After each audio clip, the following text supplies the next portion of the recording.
Time for the Sunshine State Showdown, covering every top sports story in the state of Florida, from South Beach to the state capital and everything in between. And now, without further ado, your hosts, Brandon Kravitz and Zac Blobner. You got that right, folks. This is the Sunshine State Showdown, covering all the biggest sports stories in the Sunshine State. We are your hosts, Brandon Kravitz, Zac Blobner. You can find us on air all across the state, Orlando, Miami, right down St. John's River in Jacksonville. Duval! He's still kicking it on that gym high. Shout out to our Minshew Maniacs out there. Find us streaming on iHeart, 5 to 6 p.m. each and every weekday. Find the video feed on the Facebook page of your favorite Florida sports station. Zac, yesterday, a very powerful, emotional show. Hopefully today we can get back to providing a little bit of levity. But we are with you on Blackout Tuesday. We're with you in the movement. We support our brothers and sisters of all races and hope that we can at least do our part in maintaining the peace and creating some as we move forward. Days like yesterday are tough. Just because today's show is not solely focused on that, I don't want people to get it twisted that, you know, our focus shifts and caring about the things that really matter. But people come here for a specific reason. I respect that. And you know, we're going to give you the sports coverage that you want. But yesterday's show I thought was a really important one, Zac. It was. And what makes it, you know, mean something is for it to not sit on an island, for it not to be isolated to only Monday, June 1st of 2020. For that and the things that came not only from our show, but from other shows, from other dialogues, other conversations, actions, everything that you can possibly imagine yesterday that was a vessel of change, you know, pushing us forward towards progress. All those things have to bleed into today and into tomorrow and into Wednesday, Thursday, Friday, into next week, next month, next year. And we just need to continue to push forward. And I think that's the one thing that gets lost when you have a powerful show is how much of the drop off is the following day, the hangover day of, whoo, it was exhausting having those uncomfortable conversations and going into areas both mentally and physically that we wouldn't typically go in. So you have to continue to build on that, just like anything else. You mentioned I was back in the gym today for the first time in a while. And, you know, you can't just go one time. You got to go back again. So whatever you're trying to build, whenever you're trying to grow in any capacity, whether it's something as large scale as fighting racism in your country or small scale as a personal goal, you have to continually build on it and go back to it day after day after day after day until you reach your goal or find a solution. And we are still so far from a solution in and around when it comes to racism in America that we need to continue to push towards progress. And today, like you said, we'll add some more sports in than we probably had yesterday, but that doesn't mean that the issue's gone. That doesn't mean that we've forgotten about it or that we'll stop talking about it. Yeah. And you know, you find different ways to do it and you don't want to belabor the point. And I think that there are other outlets for us to voice our displeasure or have those conversations. I've made it a ploy to those listening to my afternoon show, specifically in Orlando from 3 to 5 p.m.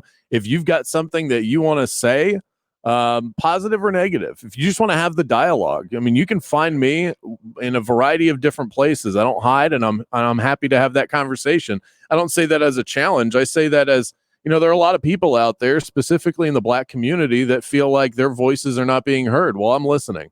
You know, talk to me. I'm willing to hear it, and I know that you are as well. You know, and ironically, and again, I don't want to dig into this too much today.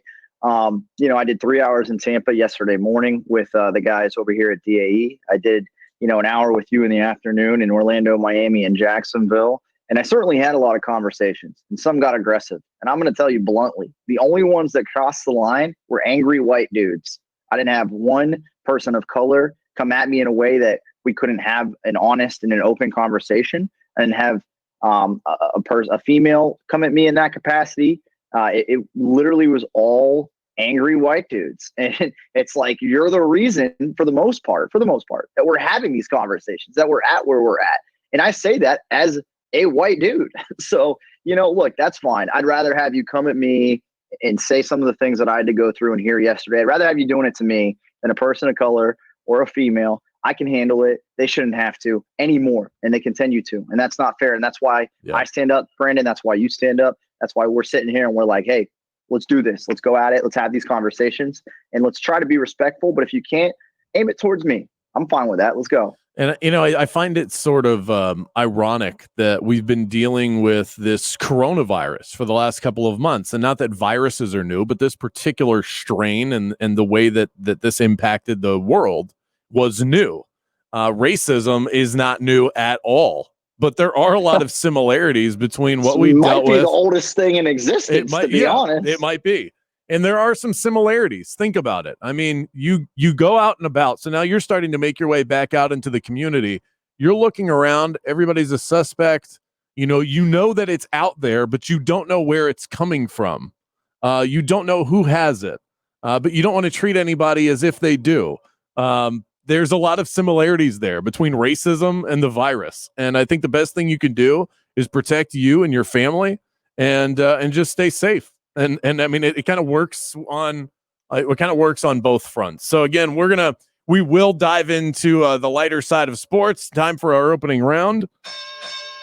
This isn't necessarily one of those moments. 3 years ago, I wanted to bring this up because I think it's a good time to reflect on conversations that we had in the past and how they've changed or maybe haven't changed. 3 years ago, when Colin Kaepernick began his kneeling movement with the San Francisco 49ers in an effort to bring awareness to the epidemic of police brutality, specifically against minorities of color, he was alone at first, but was quickly joined by players around the league, some of which were members of the Miami Dolphins. We remember Kenny Stills being heavily involved in those protests. Owner Stephen Ross was not about it at that time.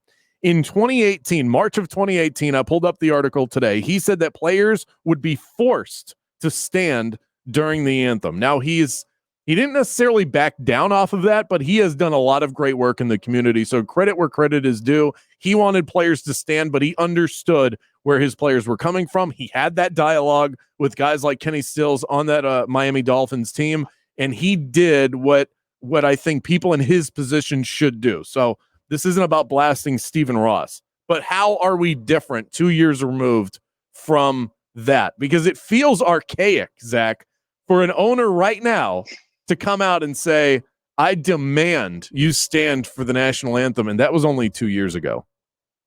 Yeah, I mean, everything is different when it's put into context or when you compare it or when you look through a specific scope. And I think that's, kind of what made everything seem so volatile at the time is we were watching these things on Football Sunday that were political, that were social activism, that were things that we didn't expect to see.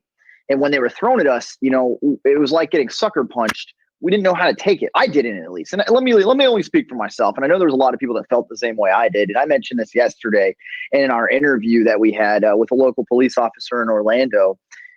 When I watched the Colin Kaepernick stuff originally, there were parts of it that I understood and agreed with. But for the most part, I was like, man, not the time, not the place.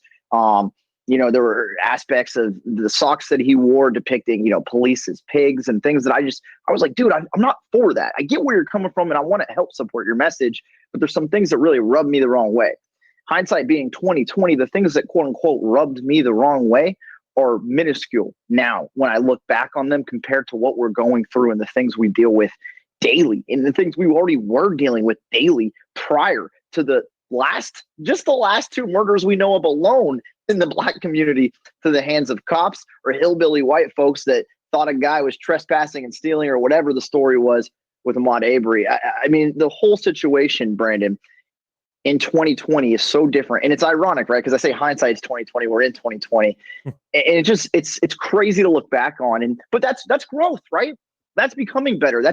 And I'm thinking this as I'm saying it. I'm working through it even now with you, Brandon. And we did this a little bit, like I said yesterday, and I've done this on and off air, and we'll continue to do it.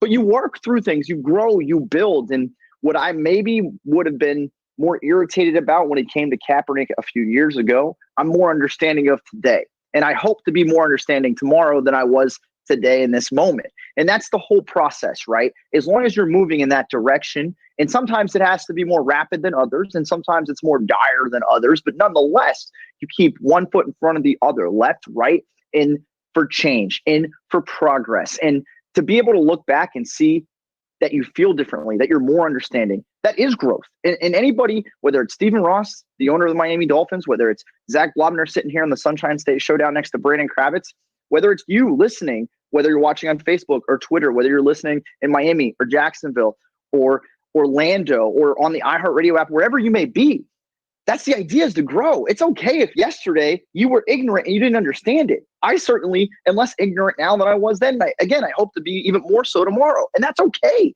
But you have to be open to that. You have to be moving forward. Otherwise, you're just stuck in the mud, and that doesn't help anybody. Yeah. And I have, I was going through an old folder of mine that I have on my computer, old files of segments that we've done, and I went back and there's a bunch from 2017, and there's one that's titled Anthem Protests, and it's in August of 2017. That's when all of this happened. And I think for me personally, everybody's different.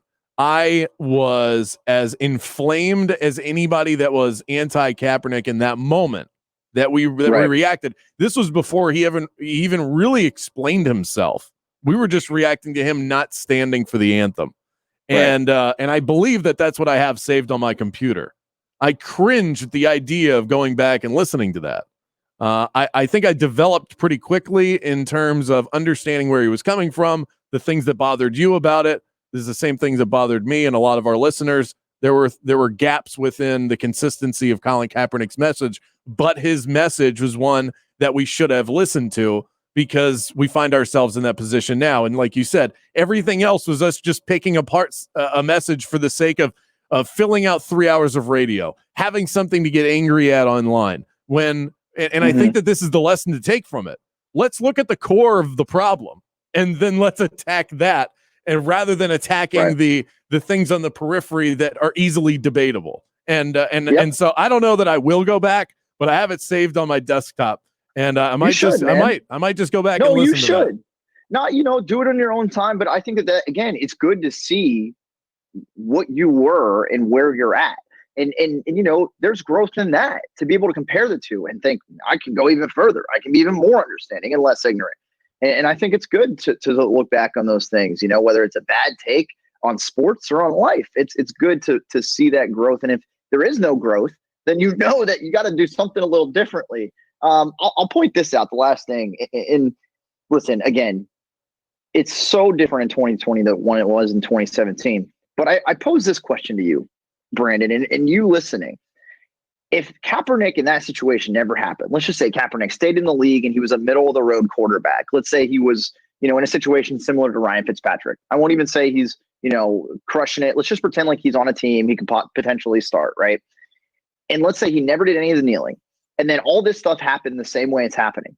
And let's say football starts on time. And let's say week one, Colin Kaepernick in this hypothetical situation was to take a knee and do all the things he did in 2017 to start the season in 2020 without any previous practices of it.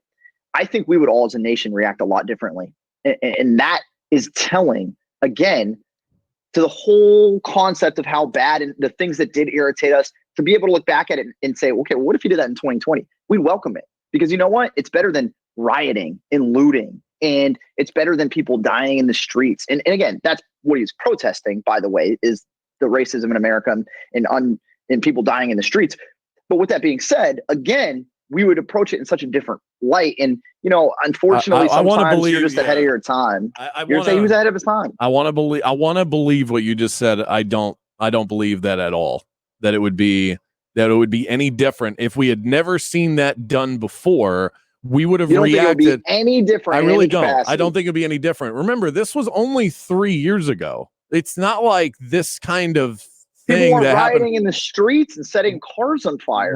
We had riots. You go back to the 90s with Rodney King. Yeah. I mean, this isn't the first time our country's been through this. Go back to the assassination of Martin Luther King. Though. That's not how people work. It's front of mind. It's what's fresh.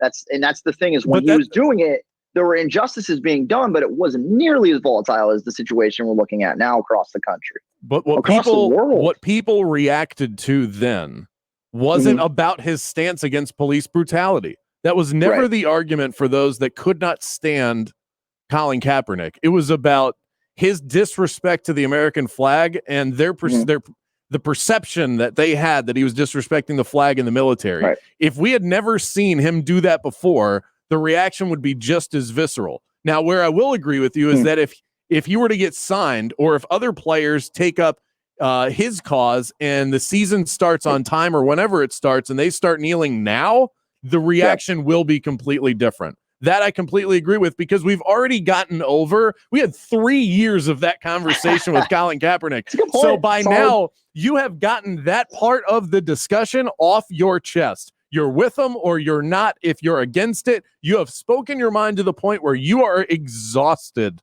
And so you kind of will just let it happen. You'll be used to it at this point. If somebody were to think about somebody raising their fist after winning a gold medal, we wouldn't react to that now the way that we did decades ago when it happened in the Olympics, because we've already seen it happen. And I think that that's the difference. I do think that there's going to be an uptick this year. Wouldn't you think that in a couple months, since this wound will still be pretty fresh, that we're going to see a lot of players taking a knee? I would assume so. Yeah. I mean, it's something like it's not. There's going to be players voicing with their actions and showing that they're not okay with the world and the country that we live in at this moment because of the injustices against specifically people of color, and out of that group, specifically Black people. And that is understandable because of the current climate. Like I can't even like argue against it, nor would I try to, nor do I have it anywhere in my heart to want to. So I'm with you. You know, I think it's a fun conversation. It's not fun. It's an interesting conversation to have. Because, again, we are looking back and we're trying to figure out now, well, okay, how does it apply? The one thing I'll point out, too, is that the Players Coalition, at least in the NFL, came from the Kaepernick stuff that happened in 2017. And the petition of all the guys that signed it, before we even got to the latest issues that are being protested and marched upon, you had guys like Tom Brady signing it. And white quarterbacks of his stature in the past would not have done that. So, you know, the message, although not seemingly received in 2017, it has started to take hold and sink in for a lot of people in the league and out of the league and sports fans. And we're seeing that. And that's why we're able to have these types of conversations. Still a long way to go, though, Brandon. And we are happy to have that dialogue with you. You can hit us up, easily accessible, at Brandon Kravitz, at Zach on the mic. Now, there are teams around this state, some of which have released statements, some of which haven't. And there's a mystery behind that. We'll get to it next.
Welcome back to the Showdown with your hosts, Brendan Kravitz and Zac Blobner. What? Did we just become best friends? Yep. Time for some added insight. Let's head to the Sunshine State Hotline. I know when that hotline blink. Our guest standing by, Ben Murphy, First Coast News in Jacksonville, on Twitter at Ben Murphy TV. Ben, considering everything that's going on right now, how are you holding up in Jacksonville? I'm good, man. Obviously, this has been a hectic weekend. I think for all of us, doing a lot of thinking, doing a lot of sitting back, and doing a lot of reflecting. I just hope that we can somehow get through the next month, 2 months, to where we can find something to rally around as a country, as a group of people in the state of Florida. And I hope that's sports, whether it's college football, National Football League. I think right now we need some common ground, and we're not too far from it. So just trying to get there as quick as possible.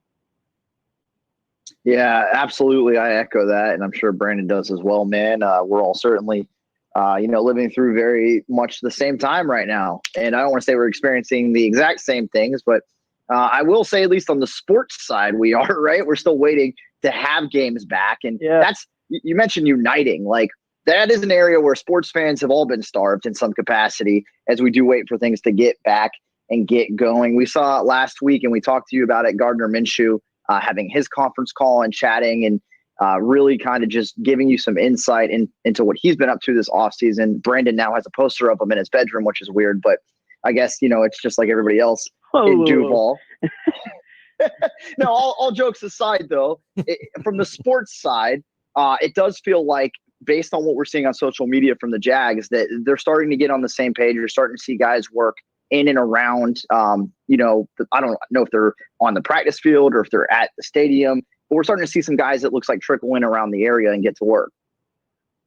Yeah, I think, like I said last week, this is a hardworking group of guys. I saw a video of Laviska Shenault, second round draftee, if you will, from the 2020 class this year with the Jags. He had his Colorado, where he went to school, helmet on, and he was working on a beach volleyball court on some speed and footwork and everything in between. I just really think that the difference between this Jaguars team and the last two is just some of these guys just have that willingness to put in the effort. Not that the last 2 years haven't, but there was just so much conflict around those teams between the front office and Tom Coughlin and some of the players in the locker room. And I really think that this team has taken these last 3 months away from everything to kind of reflect, work on themselves,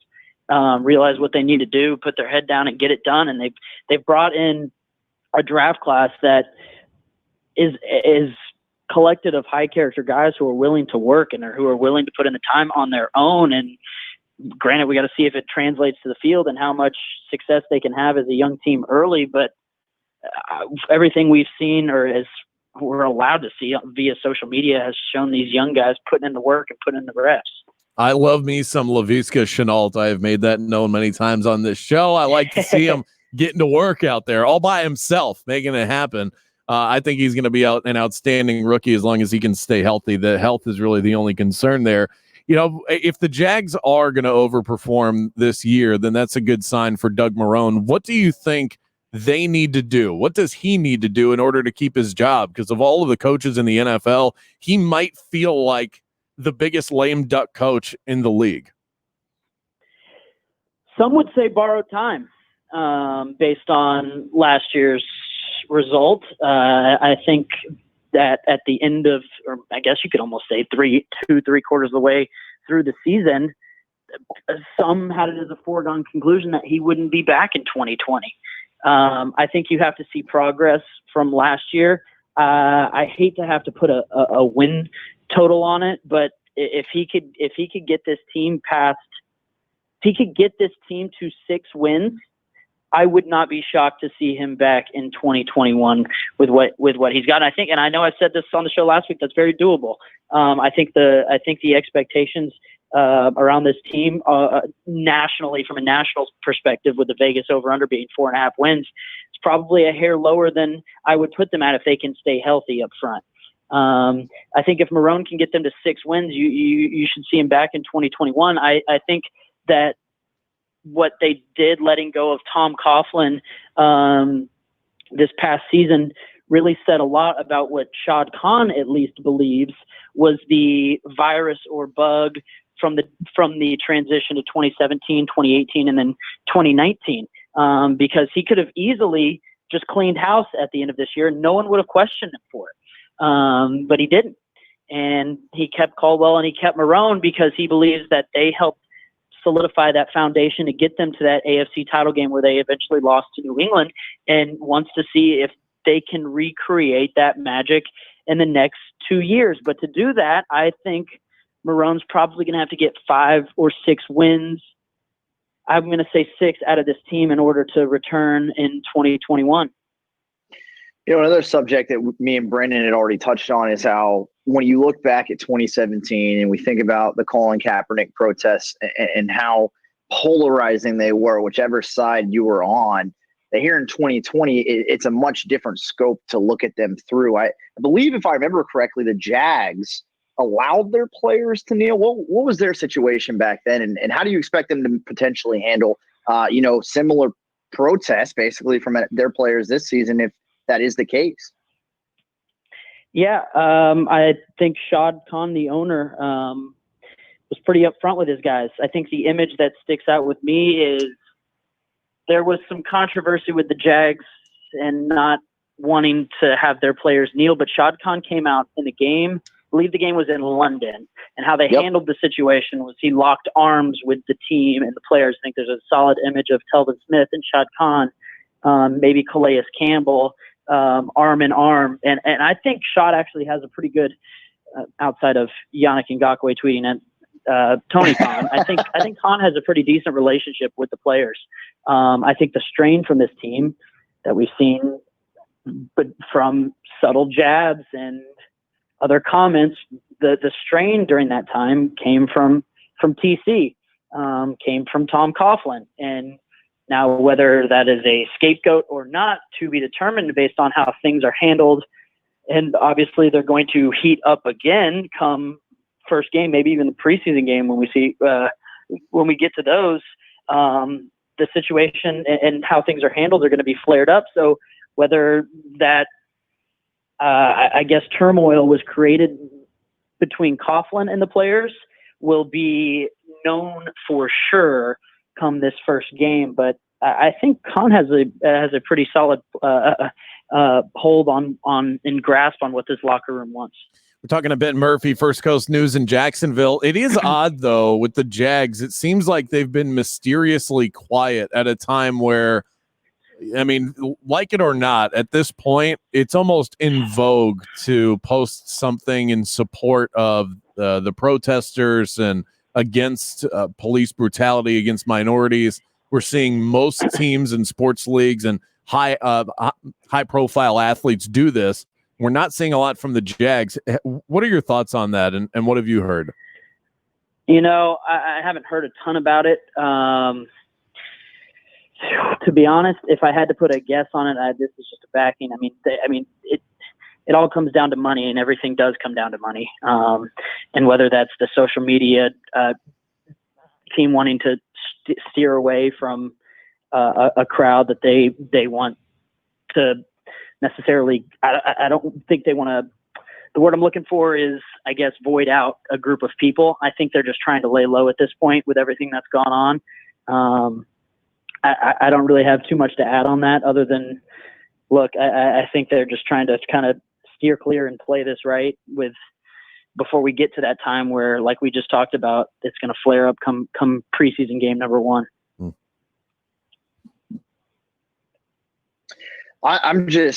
I'm waiting to see how this all plays out. And I know we all are, and it's hard to project, Ben, and I appreciate you doing that. I'm going to take a step away from it, and we're going to get some levity in here. We had a couple stories over the last few weeks. The Dolphins down in Miami are turning the Hard Rock Stadium into a drive-in movie theater. We know that there is a double A, or I think it was triple A, the Twins team that's doing the Airbnb stuff for people if they want to rent out their stadium while it's not being used.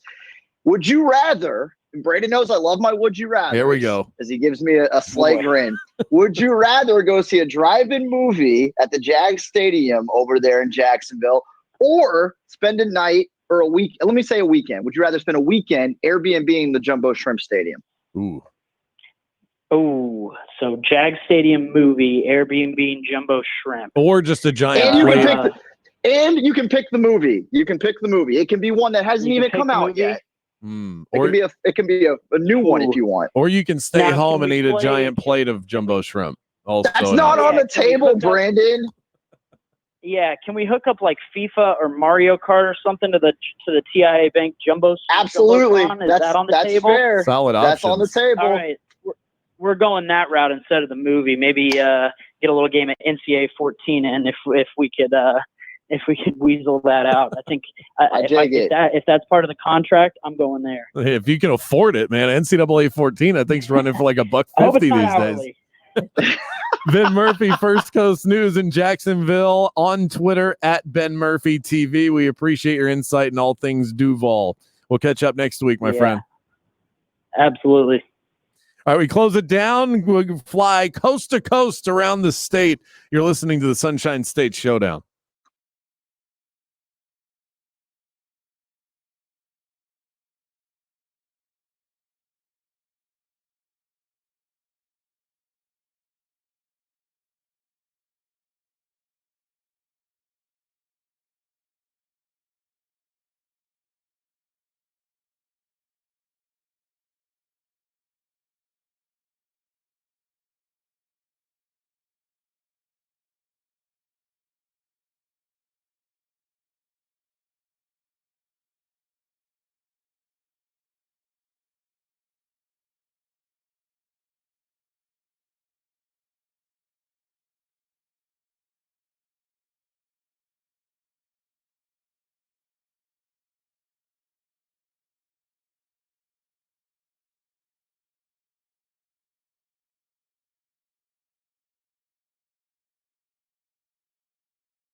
Rain or shine, these guys have you covered.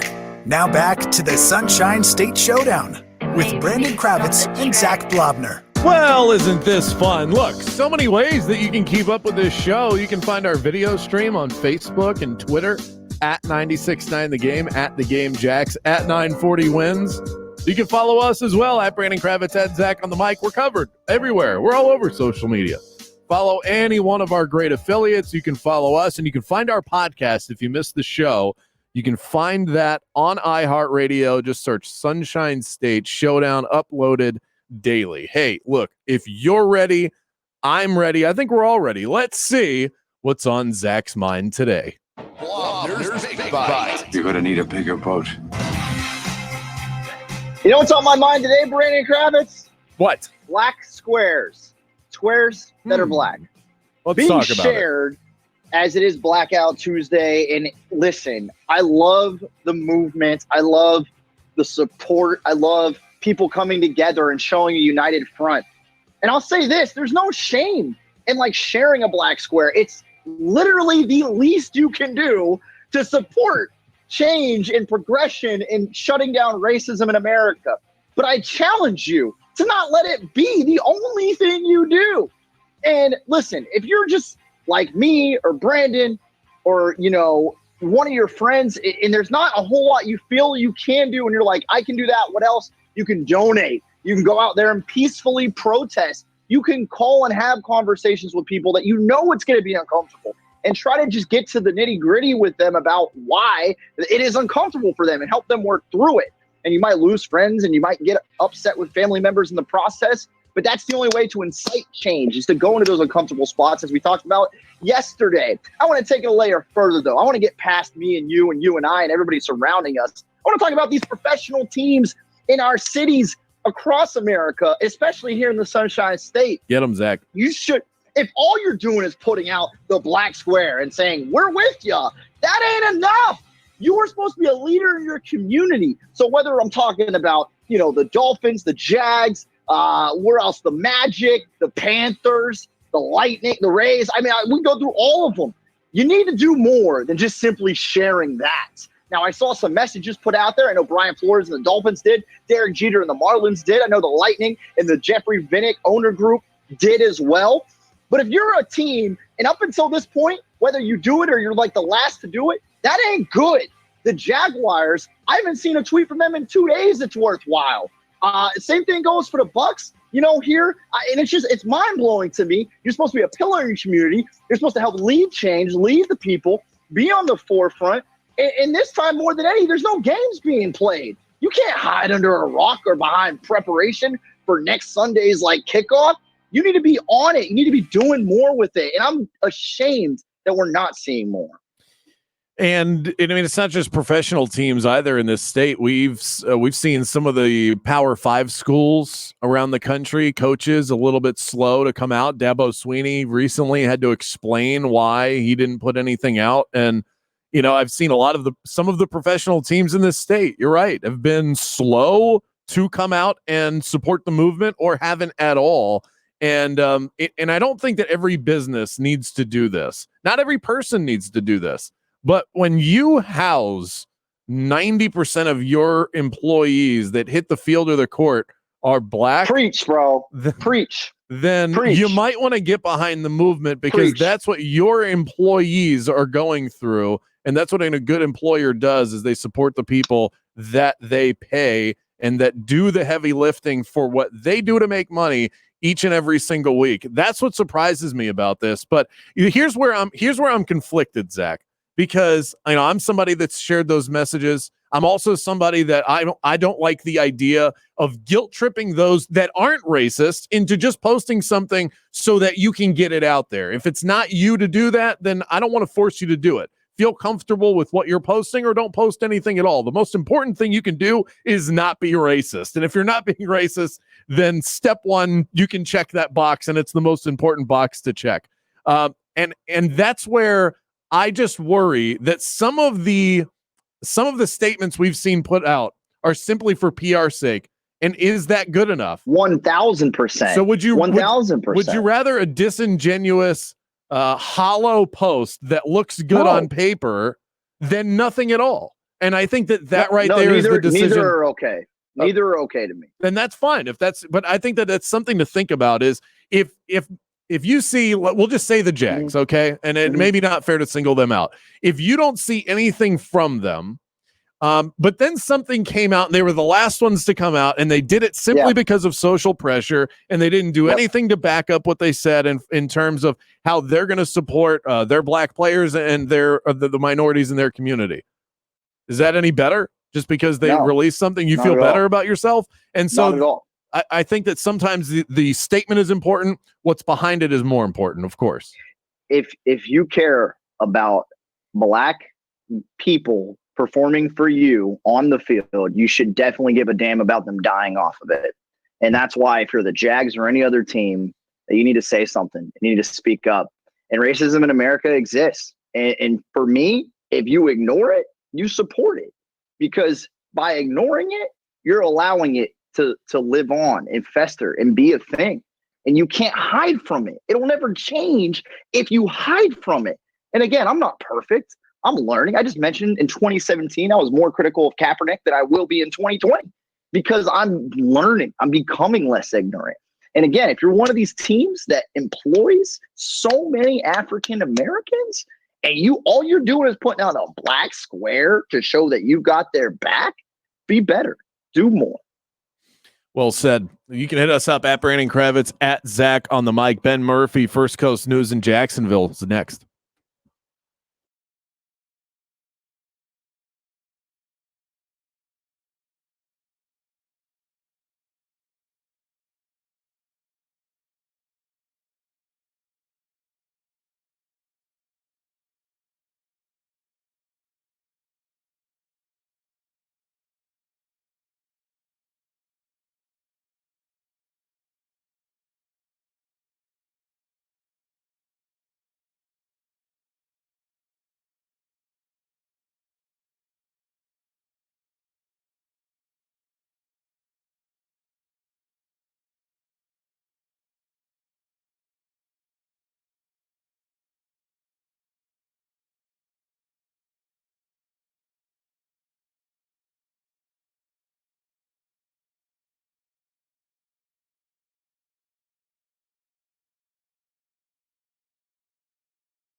the Sunshine State Showdown with Brandon Kravitz and Zac Blobner. Another big show today. Welcome back. Special shout out to those who have taken the ride with us early on this show. We appreciate it. If you have any feedback, you want to tell us how much you love it, hate it, anything in between, you want to have an open dialogue about race in this country, whatever it is, whatever you're feeling, we're happy to chat with you. We are probably, I think, I'm probably not overstating this, Zach, when I say that you and I are the most accessible sports talk radio hosts in this state. Man, you have no idea. Well, you do. Bro, I spend too much time on Twitter, straight up. I mean, I check my email every hour. I definitely see social every 10 minutes. I mean, it's bad, bro. I mean, there's days where, like, I have to promise my girl that I'm going to just put my phone in, like, a different room, and we have to, like, leave the house. Yeah. Because I am so accessible. And I don't know if I hope I'm always that way. I know a lot of guys that are older that have been in the field a lot longer say, like, it's detrimental. It gets harder to do as you get older, and your following grows. People become more likely to attack and troll and just be awful towards you. But for me, I think the engaging audience aspect of our job is so important, and I refuse to downplay that in any capacity. I also have awful FOMO, so I'm always terrified I'm going to miss, like, breaking news in sports. Yeah. And I kid you not, I feel like, and I know it's not actually this in the reality, but I feel like every time I walk away for more than 10 minutes, I miss something big. But it's not the truth, but I feel that way. Right. And then that's the that's sort of like, that's the addiction. And I blame Twitter, bro. Twitter ruined it because it's constant news feed. We're as important as however important you think we are. So to whatever degree that is, but sometimes we end up getting caught in this sort of cycle where we're like, something happened, and if I don't have my opinion out there right now, then I get lost in the shuffle. And it's funny how it works like that. I'm the exact same way, and I'm a little older than you, Zach. I'm only a couple of years, but it's just enough to feel like I've been able to sort of separate the two well enough to where I do have a lot of those moments. I mean, I got home from work last night. I could not put my phone down.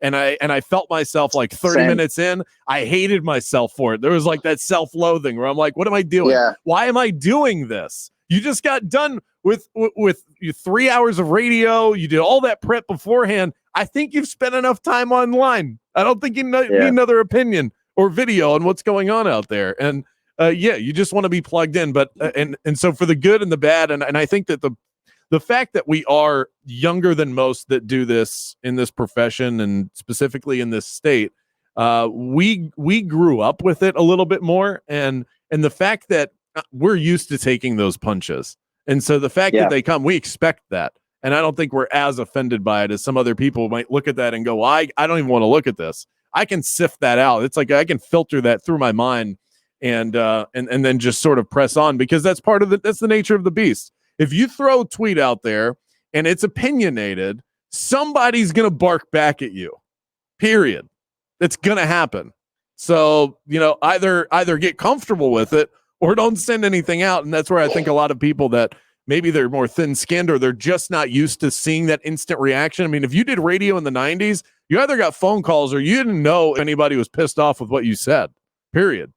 And that's the difference. We know right away. We just get that. You get that one little notification. You end up on your phone for 40 minutes. Not only do you know right away, but if for whatever reason you don't know right away, the second you go to look at anything, you'll know right away. So, like, even if you don't see it instantly, although it's there, let's say you're just like asleep, like you take a nap for 3 hours. When you wake up, it's still right there.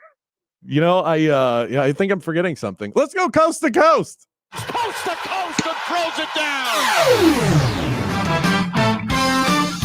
That was like the verbal rabbit hole of social media right there. Yeah. Ain't that the truth? All right, let's do this. Coast to coast.